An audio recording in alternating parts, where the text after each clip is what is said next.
আসসালামু আলাইকুম। আশা করি সবাই ভালো আছেন। শেখ হাসিনার কেন এত আশফল, কেন এত হুঙ্কার, কেন এত ঝাড়িঝুড়ি, এটা একটু আসলে আমাদের বোঝা দরকার। আসুন দুই কথা জানি।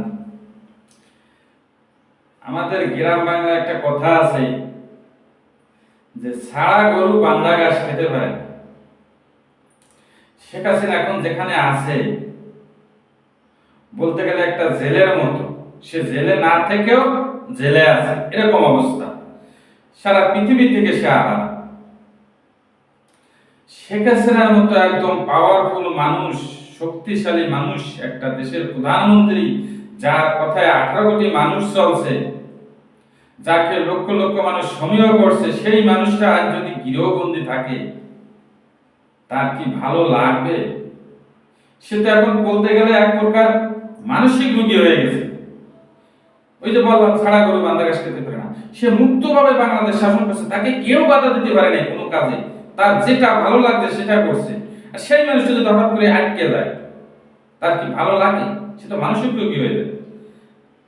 ওই মানসিক রোগী হয়ে যাওয়ার কারণেই এত হুমকি দামকি আস্ফোরণ। সে এটা সহ্য করতে পারতেছে না যে বাংলাদেশের মানুষ তাকে এইভাবে হঠাৎ করে তাড়িয়ে দেয়। সে এটা কোনোভাবে মেনে নিতে পারছে না। এই কারণে শেখ হাসিনা খালি হুমকি ধুমকি, এটা সেটা আসতেছি, গলা উঁচু করে আসতেছি, দেখায় তো এটা করো, এই সেই।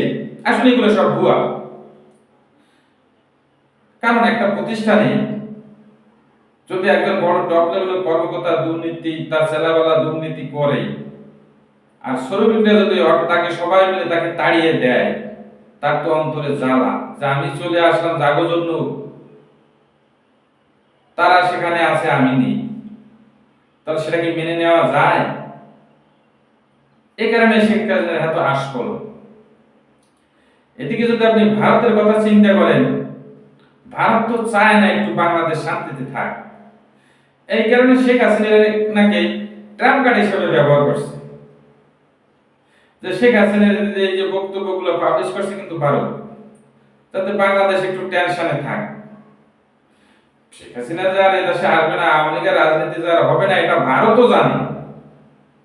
কিন্তু বাংলাদেশকে একটু ভীতি দেখানোর জন্য ট্রাম্প কার্ড হিসেবে শেখ হাসিনাকে ব্যবহার করছে ভারত। হুমকি ধুমকি দিচ্ছে যাতে বাঙালি ভয় পায়, তাই ভারতের কাছে সমীহ করে। আসলে তো তা সম্ভব না, কারণ এই 24-এর পরে বাঙালি জাতি আর ভারতকে সমীহ করে না। তাহলে কি ফলাফল বুঝলেন? শেখ হাসিনার আস্ফোরণ কোনো কাজে লাগবে? লাগবে। সে কি আসবে? কোনোদিন না। সে মাথা উঁচু করে কিভাবে আসবে? সে যদি আসে, আসলেও আসতে পারে সেটা কয়েদি হিসাবে, বিচারের মুখোমুখি হওয়ার জন্য। আর একটা মানুষ ফাঁসির রায়ের আসামি, এতগুলো খুনের আসামি, আর সেই মানুষটা আসবে, সেই মানুষটা কি শেখ হাসিনাকে বিচারের মুখোমুখি হবে? না, শেখ হাসিনা কখনো বিচারের মুখোমুখি হবে না, কখনো না। সে যদি বিচারের মুখোমুখি হতো, সে ওই দিন পালাতো না। সে বলতে পারতো যে সেনা আর্মিকে বলতো যে আমাকে নিরাপত্তা দিন, আমি ক্ষমতা ছেড়ে দেবো, আমাকে নিরাপত্তা দিন, নির্বাচন দিন, আমি বিচারের মুখোমুখি হব। সে পালাতো না। তাহলে ছাত্র জনতা গণভবন দখল করতে যেত না। সে তো বিচারের মুখোমুখি হবে না বিদায় সে চলে গেছে। সে তো জানে যে আমি 15 বছর কি করছি, এ থেকে রেহাই পাওয়ার কোনো সুযোগ আমার নেই বা আমার দলের নেই, এটা শেখ হাসিনা জানে। শেখ হাসিনা কেন দলের নেতা কর্মীরা সবাই জানে। এই কারণে তারা টাকা পয়সা নিয়ে বিদেশে গিয়ে আরামে বসবাস করছে। তারা দলের জন্য আর 1 টাকা খরচও করে না।